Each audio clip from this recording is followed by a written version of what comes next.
Praise the Lord. If you want to just turn to John chapter 1, verse 35.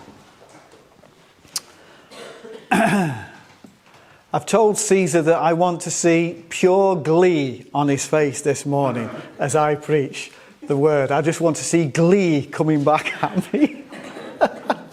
He's doing his best.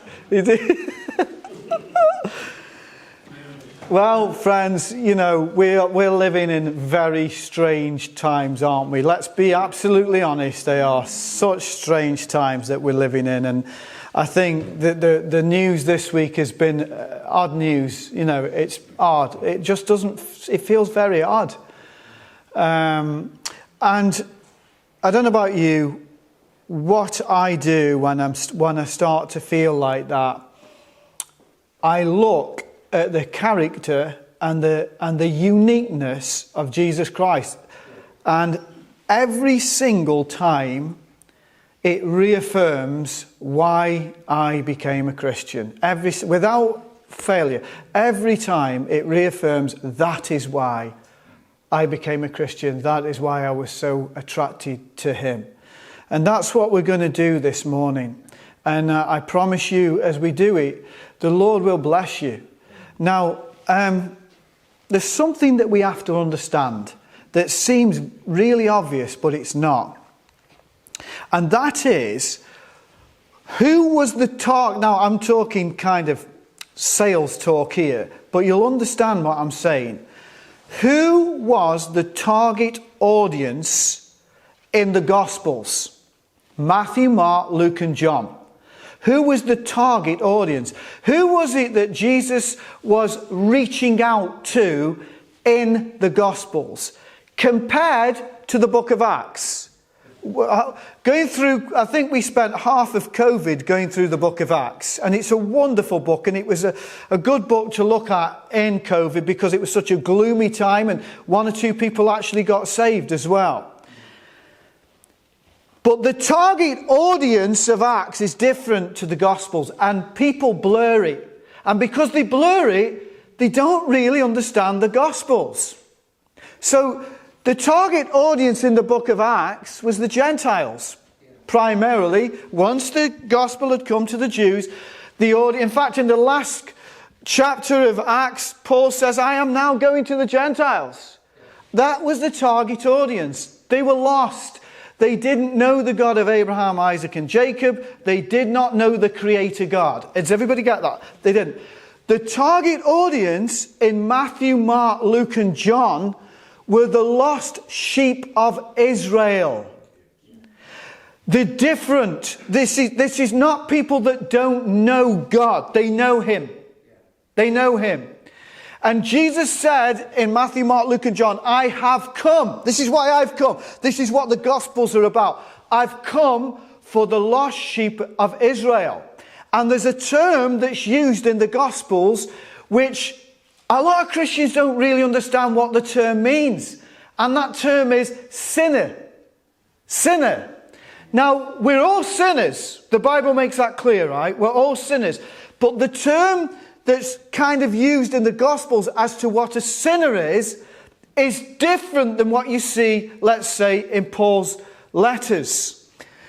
And once you begin to understand what a sinner is in the Gospels, all of them, Matthew, Mark, Luke, and John, become very, very alive because you suddenly see the incredible work of Jesus. Now, I'm just looking this morning at 5 reasons why Peter, James, and John, they were the core 3, why they actually made up their mind to follow Jesus Christ. Why? I mean, these were middle-class fishermen that had a lucrative business. People think they had nothing to lose. They had a lot to lose. They were lucrative. They were prosperous. They had an industry. They worked together. And the fish that was salted would be exported as far as Rome. These were busy people. They believed in God. Peter, James and John, they believed in God. We know that Peter was a devout Jew. We know he had a problem with the Gentiles. It tells you that in the book of Acts. We know that he only ate kosher. He believed in God. This is a different audience. This target audience that we see here is more akin to the church at large, both those that go to church and those that have stopped going to church, than it is to the world. Do you understand? And it makes more sense to them, because Jesus was not speaking to ignorant people in the Gospels. They all knew about the God of Abraham, Isaac and Jacob. So in the light of all the hypocrisy, which you have to look at, what caused Peter, this incredible man that really spoke his mind, and James and John, proper men that had lucrative businesses, to abandon all and follow him? What caused it? You see, if you just read a little part in Mark, it says, Jesus says, follow me and I will make you fishers of men. Okay, let's go. And you read that, I think, what? How does that work? Nobody ever just does that. Follow me, I will make. Okay, yep, okay, let's go. But when you start to piece it together, you realize that's not really what happened. You start to piece together Matthew, Mark, Luke and John. It took them a while to really get their heads around who Jesus actually was. It didn't happen straight away. And it's kind of in all four Gospels. Well, I believe the first reason why these men decided to forsake all and follow Jesus was because of the recommendation of John the Baptist. That was the first reason. Because of the recommendation of John the Baptist, right? Because the common people, you have to understand what the term common people means. It simply means they weren't religious leaders. The common people held John in very high regard. In fact, they believed that John was a prophet. They were adamant that John was a prophet. So John was held in very high esteem. Now, you got to try and get this right. John always pointed away from himself in his ministry, and he always pointed to the Lord as the answer. That was John's ministry. I will decrease, he must increase. Points away from him to Jesus. Jesus always pointed to himself as the only way of salvation, as the only way through to the Father, as the only judge, the only resurrector of life, the only creator and sustainer. Jesus pointed to himself. So you can understand why people loved John, because John didn't point to himself, he was pointing to another one. But Jesus is another thing altogether. Jesus is exclusively pointing to himself as the only answer. What worries me about is King Charles now. We know that about what happened with his adultery and whatnot. But what really worries me about this man is that he spent decades saying that he's not the defender of the faith, he's defender of faiths, plural, faiths. Well, you see, Jesus said that he was the only way to heaven. He pointed to himself as exclusively the only answer. So if you're a Peter or a James or a John, and these were middle-class guys, probably John had a house in Jerusalem as well, they're not going to throw everything in on a whim. If there's a man that's saying, I am the answer, follow me, then he's either a liar, he's either a lunatic, or he truly is Lord of all. This is massive, friends, and you have to really think what's going on here. And so the first recommendation is from somebody that they all believed. They thought he was weird. And John the Baptist was weird. You know, he lived in the wilderness. He had strange clothes. His diet was weird. He wasn't really around people, but he proclaimed like an Old Testament prophet, and they held him in high esteem. And so this is what we read here. This is the first thing. John, pointed to Jesus. He recommended that they follow Jesus. So John chapter 1, verse 35. Again, the next day, John stood with two of his disciples. And looking at Jesus as he walked, he said, "Behold, look, the Lamb of God." And the two disciples heard him speak, and they followed Jesus. Then Jesus turned, and seeing them following, said to them, "What do you seek?" And they said to him, "Rabbi," which is to say, when translated, "Teacher, where are you staying?" And he said to them, "Come and see." They came and saw where he was staying, and remained with him that day. Now it was about the 9th hour. And one of the two who heard John speak and followed him was Andrew, Simon Peter's brother. He first found his own brother Simon and said to him, "We have found the Messiah." How? Through John first. Do you see that? So there was a recommendation here. And these men, they were not idiots. They had a lot to lose. But they trusted John. They trusted John. And that's the first thing. Now you can see that a little bit better, if you like, in Luke chapter 20. In Luke chapter 20, verse 1, you can see how much the common people held John in high esteem. So in Luke chapter 20, verse 1, it says, "Now it happened on one of those days, as he taught the people in the temple and preached the gospel," now you have to get to know these different groups of people. And today we're going to learn a little bit about the scribes. "But the chief priests and the scribes, together with the elders, confronted him and spoke to him, saying, 'Tell us.'" I mean, Jesus is pointing to himself. "Tell us, by what authority are you doing these things? Or who is he who gave you this authority?" But he answered and said to them, "I will ask you one thing, and you answer me. The baptism of John, was it from heaven or from men?" And they reasoned among themselves, saying, "If we say from heaven, he will say, 'Why then did you not believe him?'" In other words, you know John pointed to me.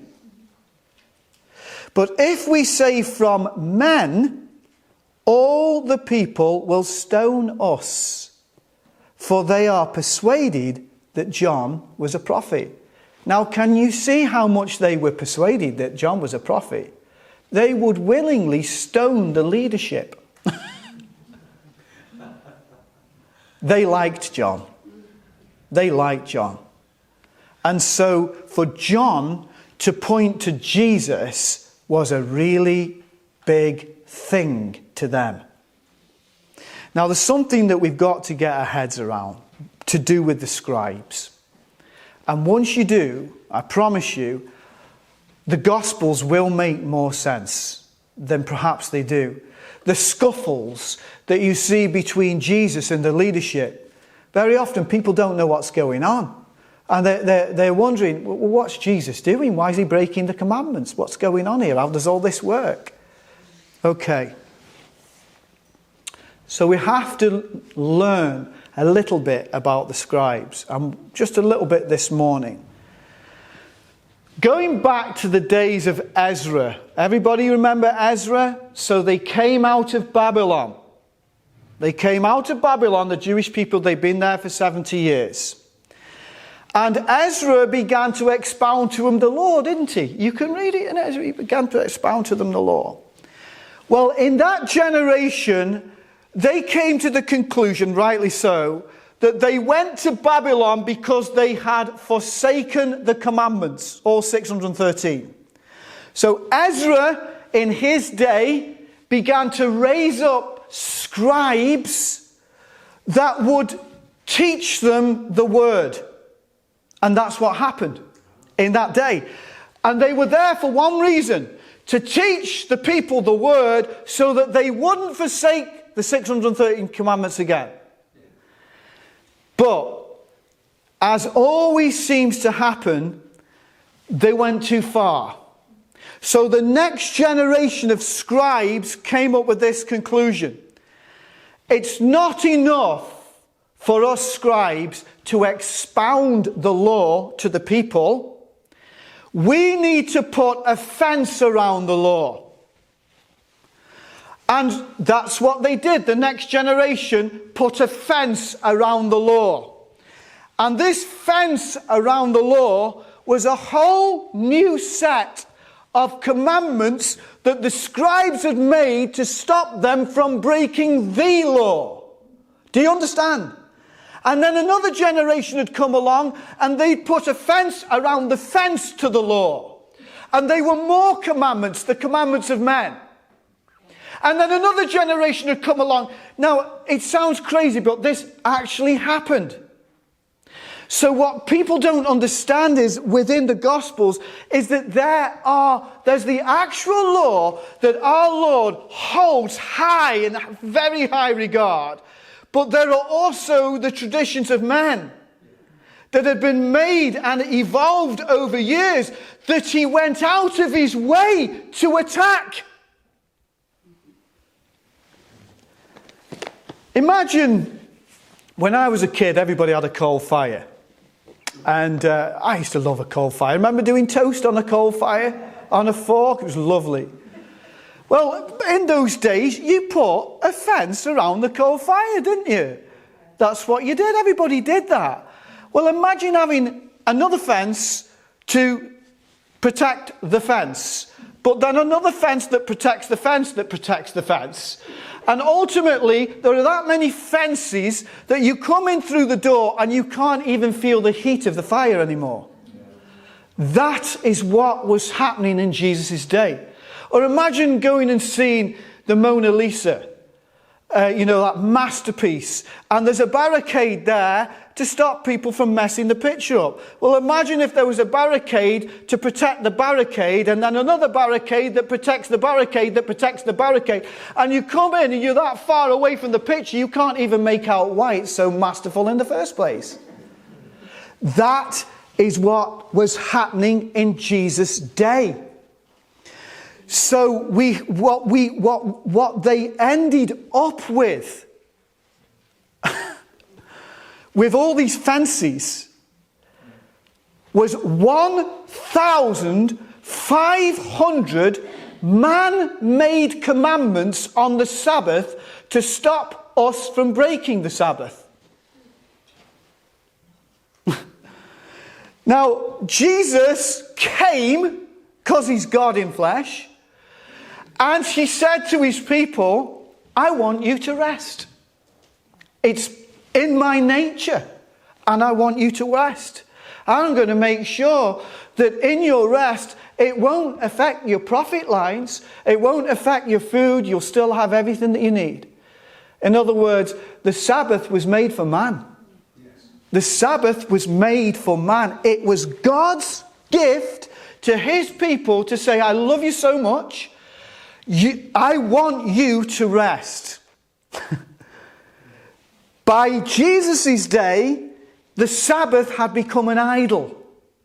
That which was a gift to them had become an idol. And it was more important to them to keep these 1,500 rules on the Sabbath than it was to worship God. The Sabbath had become their God. Now, this is a big subject, and we'll keep revisiting it, because once you get it, you're going to understand what's going on, and also another, I believe, harvest field in the last days of people that we're not even thinking about. But just to show you, and just so that you can understand Jesus a bit more, just turn to Joshua chapter 8. Joshua 8 verse 35.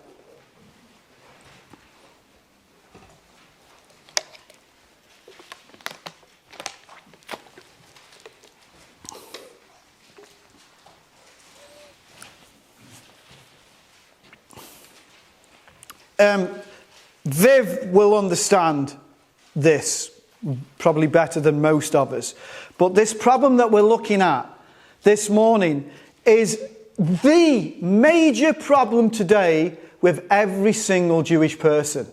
It is the major problem. And once you understand that this is the major problem, you can understand far better how to witness to them. But in Joshua chapter 8, verse 34, it said, "And afterward he read all the words of the law, and the blessings and the cursings according to all that is written in the book of the law." Now I want you to notice the next verse. "Now there was not a word of all that Moses had commanded which Joshua did not read before all the assembly of Israel." In other words, now this is important, don't miss this. Every word that God commanded the children of Israel was written down. Every word was written down. In the days of Jesus, something began to evolve slowly called the oral law. That they say much later on was given to Moses on Mount Sinai. Thousands and thousands and thousands of commandments that he just remembered. But he didn't write them down. He never bothered writing them down. He just remembered them all. And the scribes, they have to validate why they're doing what they're doing. Why are they making all these commandments to protect the commandments that ultimately are protecting the written commandments? So they're constantly trying to find out a way. How can we put this? How can we tell the people what right have we got to make these laws up? And so ultimately, when you get to the Mishnah, which is written around 200 AD, it's made very, very clear.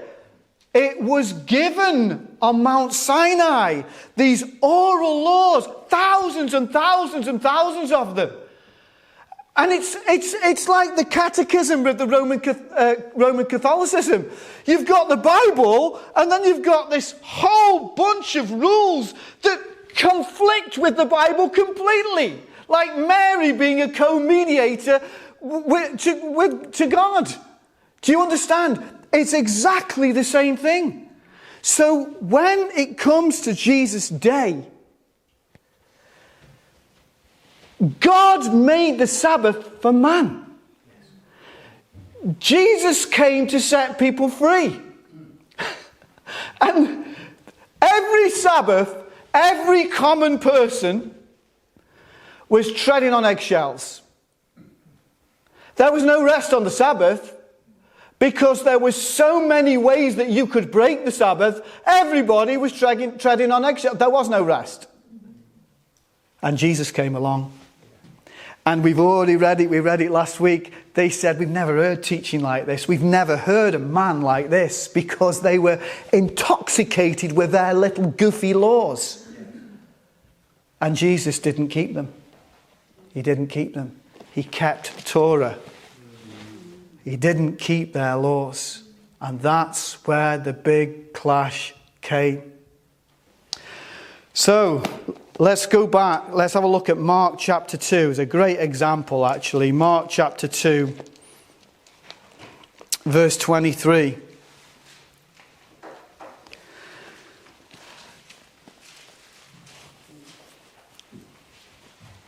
So, our Lord came to make the written word glorious. He came, and this is what the Sermon on the Mount's all about, to interpret the written law the way it was always supposed to be.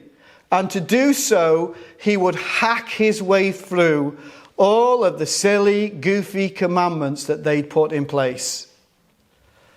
And so, Jesus did things that in his day were considered unlawful, but they weren't in the Bible. Now this is where it gets interesting. But those that broke these laws, not these laws, the laws of the scribes, were sinners. Sinners. They were sinners. Do you understand?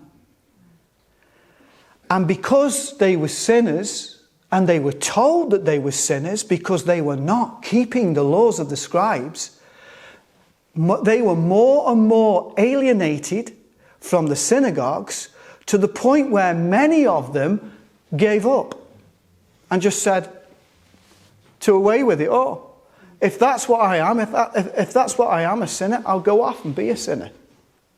And Jesus did not come for the righteous. You understand what's going on. He's not saying the righteous. He didn't come for the righteous. He came for the sinners. And the sinners in that day were those that were breaking their established rules. Now, we're all sinners. Don't misunderstand what I'm saying. But there were people that had left the faith because of this ridiculousness that was going on at that time. Now, here's an example of it. Mark chapter 2, verse 23 is a wonderful example. Now it happened that he went through the grain fields on the Sabbath. How many rules had they written about the Sabbath? 1,500. And as they went, his disciples began to pluck the heads of the grain. And the Pharisees said to him, "Look, why do they do what is not lawful on the Sabbath?" And Jesus, I'll explain this more in another session, but he uses David. It's genius what he does. What he explains David, and he basically traps them. They've got nowhere to go. But get this. According to their laws, the disciples had broken 4 commandments here. The first commandment, they were guilty of reaping. They were guilty of reaping, okay? Of taking the wheat off. Second commandment, they were guilty of threshing because they separated it. The third commandment, they were guilty of winnowing because they would have blown on the chaff, you see. And the fourth commandment, they were guilty of storing because they ate it.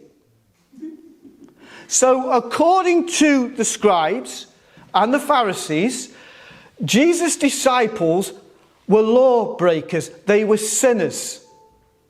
And Jesus goes at them like an Exocet missile because they had not broken the law. They'd broken their laws. Do you understand? Can you see the bigger picture here?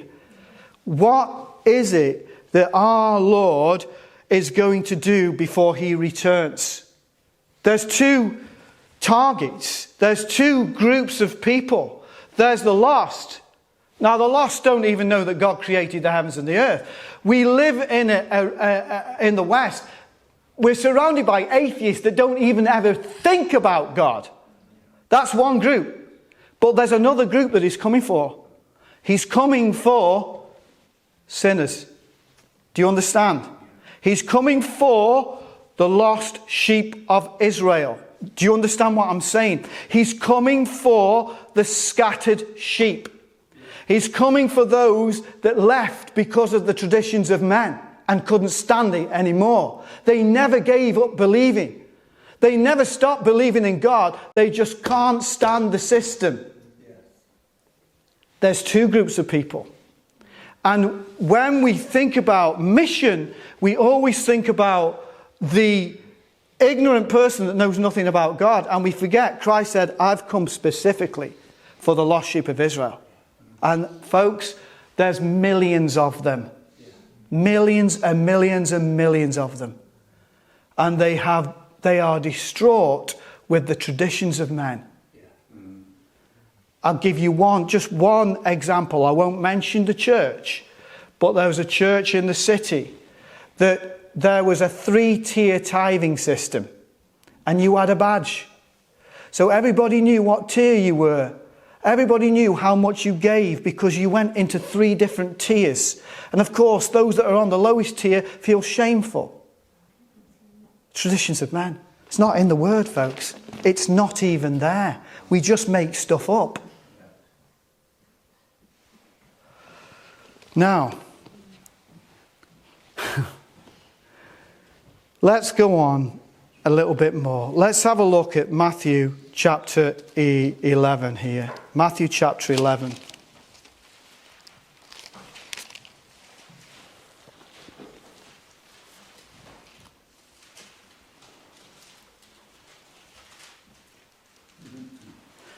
Jesus says this because the people are weary. They're weary. Obviously, they're weary because of the occupation of the Roman soldiers and the taxation, which was so fierce. But they're weary because they can't possibly bear the weight that's been put on them. So it's no longer about putting a fence around the law. In Jesus' day, the game was simply this. The righteous, the leadership, the Pharisees were there simply, the laws were simply there to show the common people, this is how righteous we are, and this is how sinful you are. And if you didn't go to synagogue, if you didn't join in with the ceremonies, you were branded a sinner. You were a sinner. And you see this time and time again in the Gospels. We're all sinners, folks. Don't get me wrong. We're all sinners. But what happened in that day was so awful that many, many people were not even in the synagogues anymore. And Jesus came at that very hour. And I believe it's a mission field that people will be called to before Jesus comes again. Many of them. There's millions of them. They're scattered all over the world. Do you remember Beryl that came not long ago? Beryl that came. I had a conversation with her a few weeks ago. She says, I've got such a burden for the scattered church across the world. She says, we've got to get together. We've got to start to pray together. Beryl's coming just before the Feast of Tabernacles to get churches to start to pray together and pray that this scattered body actually starts to function as a body again, because there are so many people now that are not in church buildings anymore. They're disassociated. But they still believe in God. So Jesus comes to them and he says, come to me. And this is where I can't follow this new king. Because Jesus tells us that he is exclusively the only way to heaven. He's the only way to true rest. It's not a case of, well, all different faiths have their thing. That's not what the Bible teaches and never will. Jesus says, come to me. What kind of person would have the audacity to say, come to me and I will give you rest? But he did. And he meant it. And the disciples knew he meant it.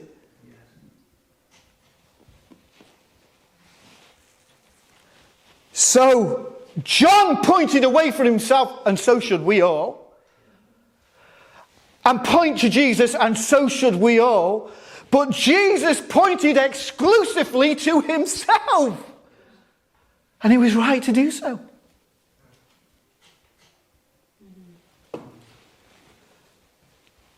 So number one, they were commanded by John to follow Jesus. Number two, and this cannot be underestimated, the common people were astounded by Jesus' teachings. They just could not believe that somebody had come on the scene and My goodness me, it's like a ball going into Skittles. They were flying all over the place. And they loved him. One of the books I read before as a Christian, Martin Luther King said that Jesus Christ was the world's most dedicated nonconformist.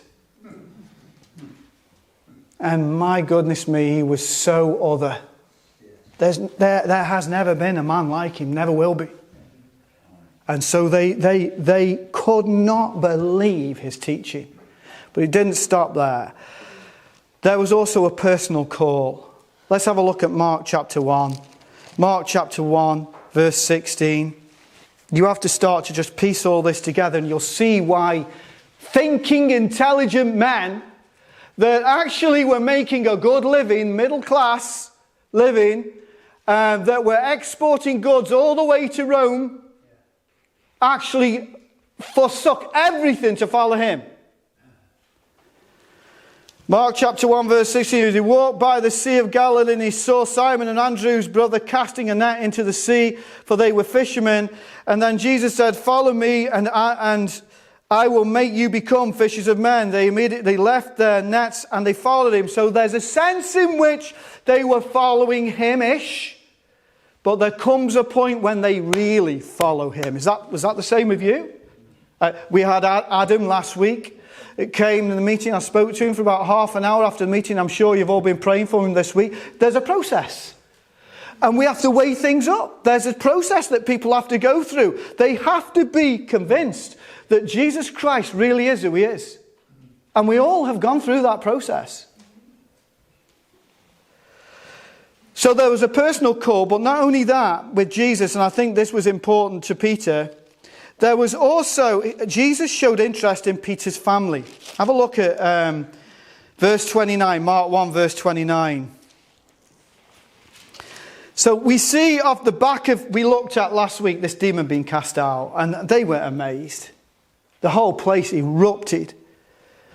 But now we see, now as soon as they had come out of the synagogue, they entered the house of Simon and Andrew, James and John. And by the way, you can go see this house in Capernaum. I don't know whether any of you have seen it, but what they say is probably his house. And it's kind of been extended into what was a house church, I suppose. But so they're in this house, but Simon's wife's mother lay sick with a fever. And they told him about her at once. So he came and took her by the hand and lifted her up, and immediately the fever left her, and she served them. This would have had an impact on Peter. It would have. Now, you might say, well, it was a coincidence. And things like that happen when we are in the process of making our minds up about following the Lord. Things happen. And you sort of think, well, was that just a coincidence? Or was that a miracle? And these guys were not lemmings. They were thinkers. It says in Isaiah chapter 1, "Come now, let us reason together. Let's think this thing through. Though your sins be as red as scarlet, I will make them as white as snow." Yeah. Now let's get to the big one. Let's get to the point where Peter was hooked. Literally hooked. And from this moment in, he was absolutely hooked on Jesus Christ. Have a look at Luke chapter 5. Luke chapter 5.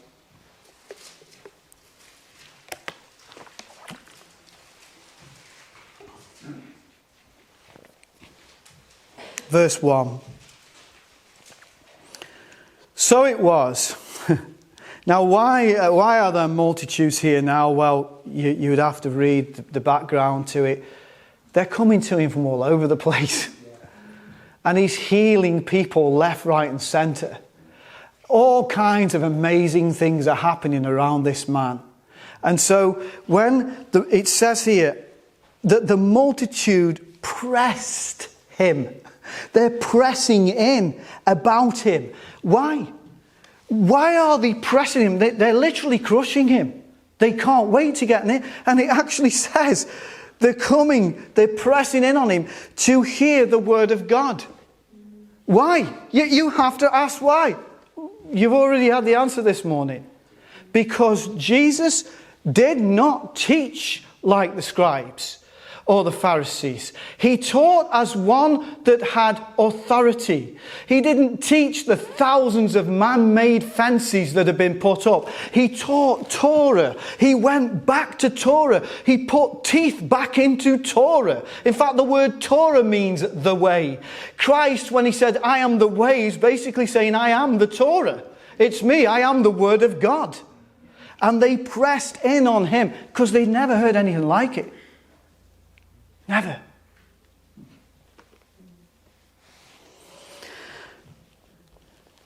They came to hear the word of God, and that he stood by the lake Gennesaret, which of course is Galilee, has many names. And they saw two boats standing by the lake. But the fishermen had gone from them, and they were washing their nets. Now, it seems a really kind of unimportant thing that they were washing their nets. But actually, it's key. Because if you don't wash the nets will rot, you see. So they had to, after every catch. Now this is, right, this is where the church needs patience. After every catch, or after every non-catch. This was a non-catch. They didn't catch anything. They'd been out all night. They hadn't caught a thing. Even after every non-catch, they still had to wash the nets with pure water. And that would stop the nets from rotting. And they would also stretch the nets as well, was another thing that they did. So very often in our lives, when things aren't happening, we forget to do the simplest of things. But there's about to be a great miracle here.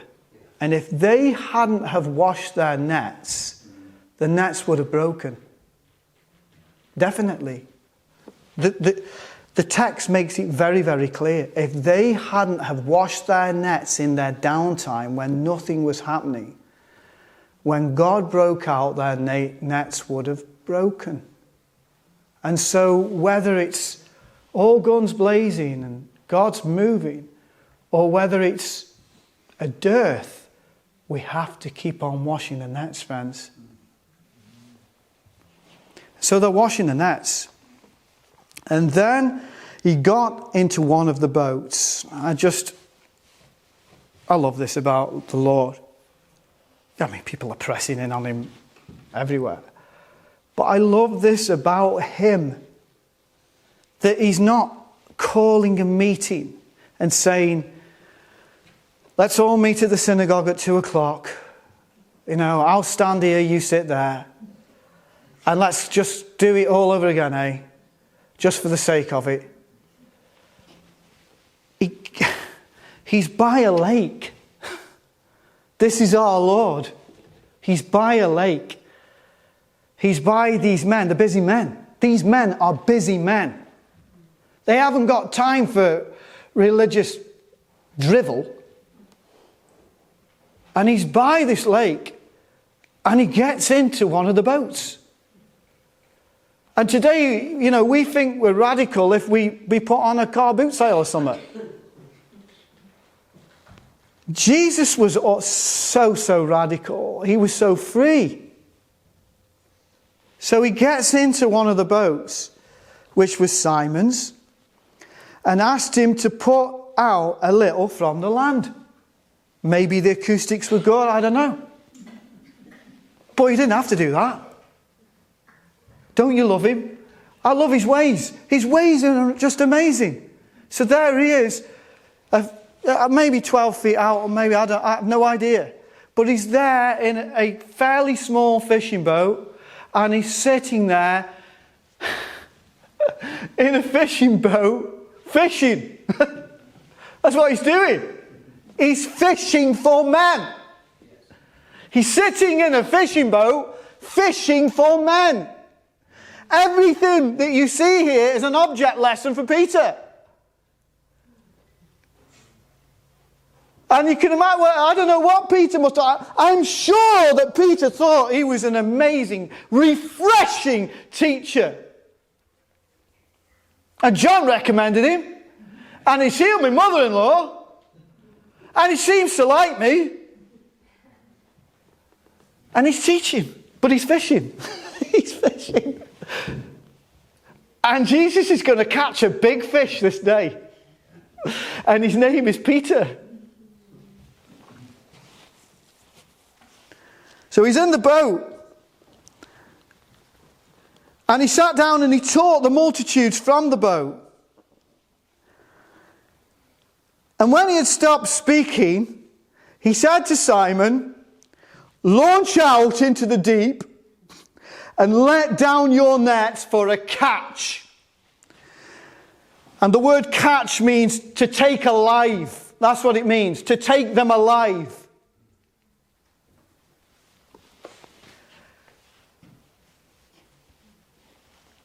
Peter is a fisherman. So he pretty much knows how fishing works. Jesus was a carpenter. Peter was a fisherman. Simon said to him, "Master, we have toiled all night." Why? Because you fish at night. You fish at night and you fish in the shallows. You do not fish in the day in the deep. No one does that. You fish at night in the shallows because the fish come to the shallows. They come up for the bits on the surface and whatnot. So Peter understood fishing. Do you understand fishing? Do you understand fishing? You will always catch more fish at night. You will catch more fish in a labour pain than you will when nothing's going on. Yeah. People will ask questions and what's going on in this world. When night comes, the fish come to the surface. Yeah. It isn't even extremely difficult. It's impossible to catch fish in broad daylight this way. And the only way that you can catch fish in broad daylight is when Jesus is in that boat. There's no other way.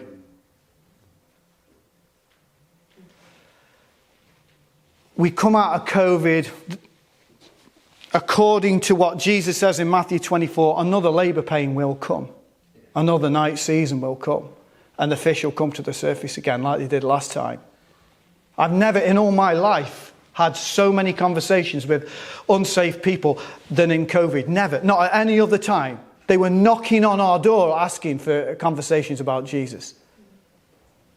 The fish come to the surface at night. But in the daytime, when everybody's getting back to normal and they're starting to think about their feathering the nest and stuff, it's impossible. Without Jesus, it's impossible.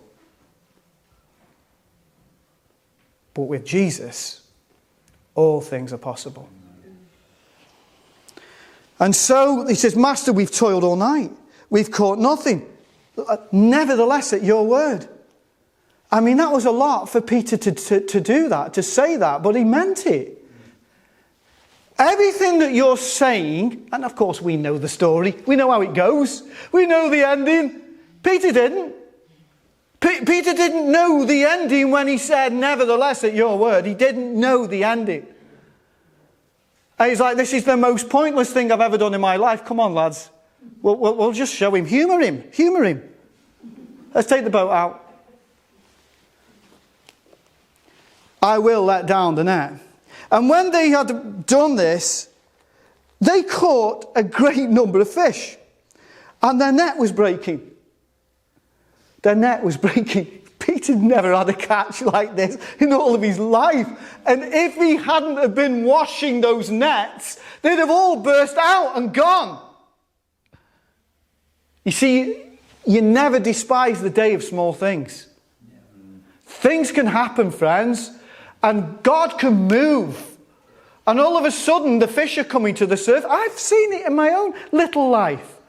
All of a sudden, the fish are coming to the surface. But the nets didn't break. So they signaled to their partners. Now, these are going to be their partners in the gospel. They signaled to their partners. Guys, so you guys know, right, how much tradesmen make today. Tradesmen make a lot of money. It's lucrative. These guys had lucrative businesses. When I see Peter, I visualize a man that had a real respect of God. He tried to keep the dietary laws. He didn't like Gentiles. He had a problem with them. He was a proper Jew. But I think he hated the established religion. I think he hated it. And I think that he hated political power. Peter was not that man.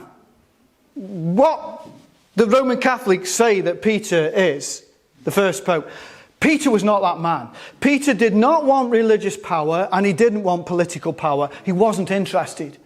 Peter wanted to be a good Jew and make money, and life would just go on. He was not interested.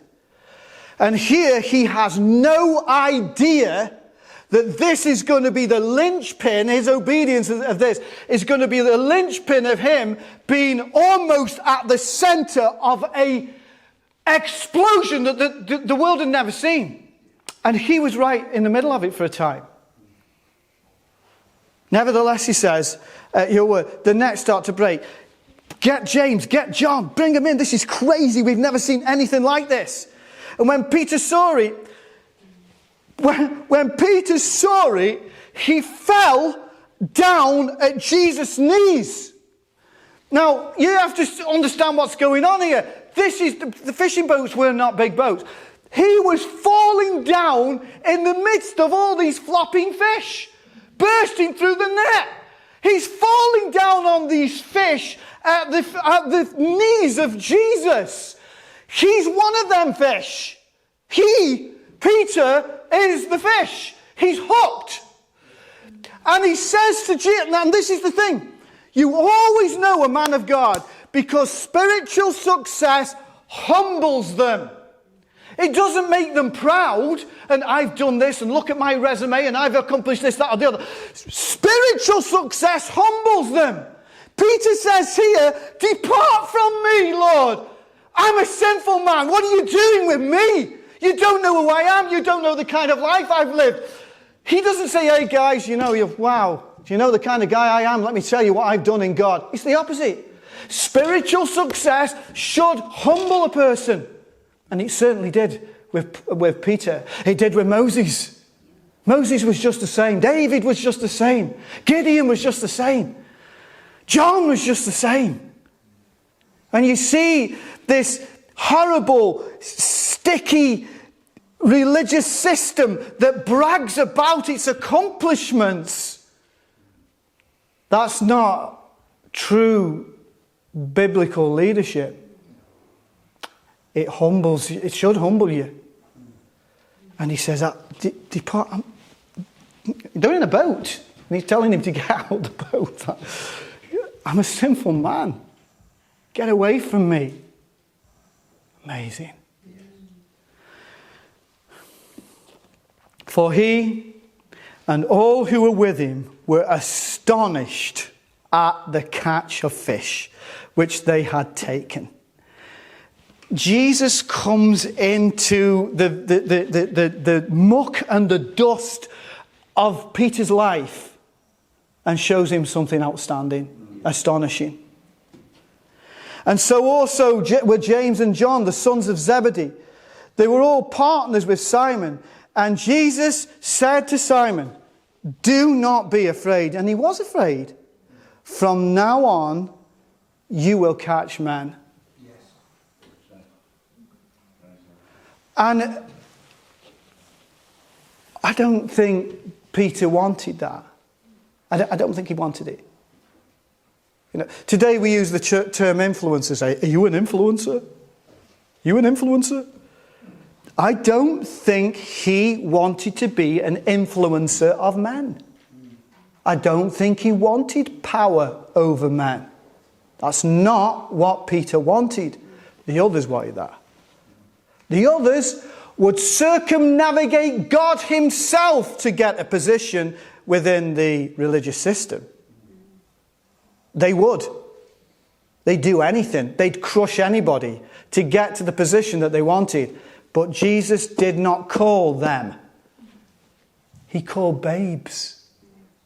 He called people that were blind to their own potential. Babes. That's who he calls. God resists the proud, but he gives grace to the humble. And he says, don't be afraid, Peter. On one hand, he's saying, I will supply all your needs. Of course, that's what the fish is. I'll supply, but it's more than that.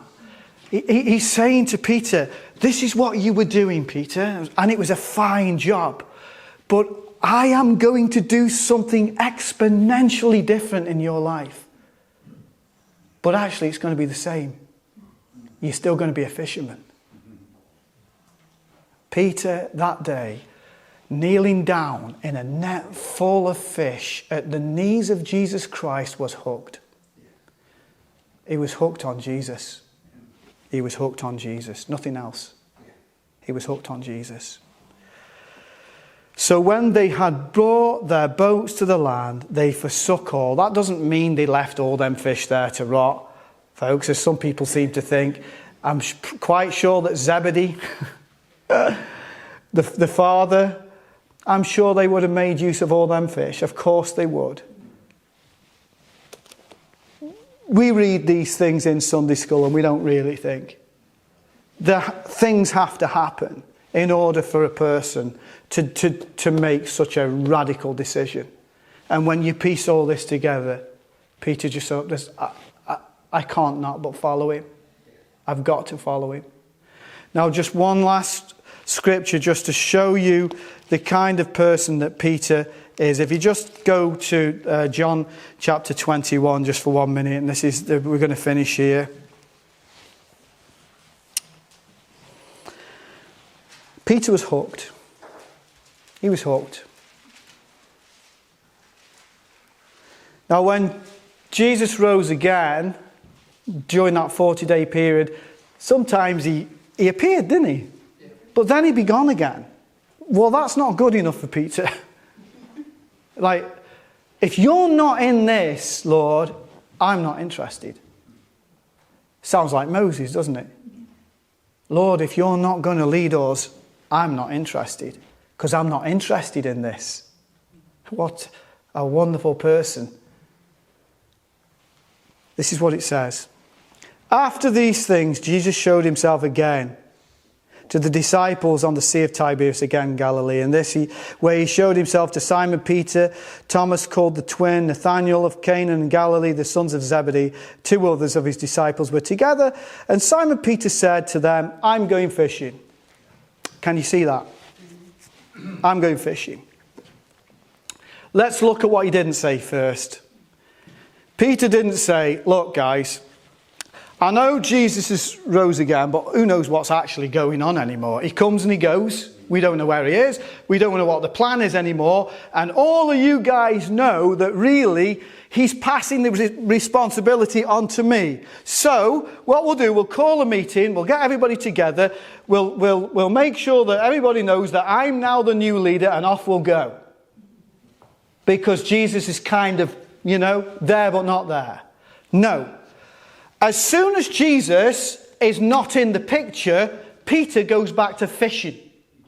Because he's not interested in it.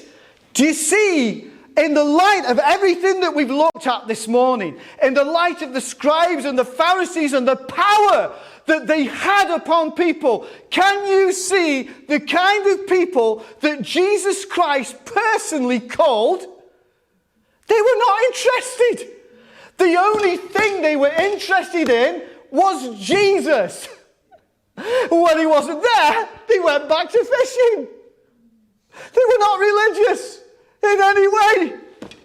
Oh, could you imagine churches where people are not affected by power and politics or religion, but are in it just because they love Jesus? So they go back to fishing. They fish all night. They don't catch anything. Then they hear this voice from the shore. Children! Children! Have you got any food? Notice how he calls the disciples children. On Wednesday, one of the questions was, why did Jesus rejoice? And then he says, I thank you, Father, that you have not revealed these amazing things to the scribes and to the Pharisees and the leadership, but you've revealed them to babes. Babes. I can remember when I was baptized in the Holy Spirit. I didn't even know what a Catholic was. I didn't know the difference between a Protestant and a Catholic. All I knew is that Jesus had died for my sins. I didn't know the Bible very well at all. And I was filled, so full with the Holy... I was a babe. A babe. He loves children. He loves babes. And he uses them. And all those people that think they're qualified to be used, he doesn't even give them a second look.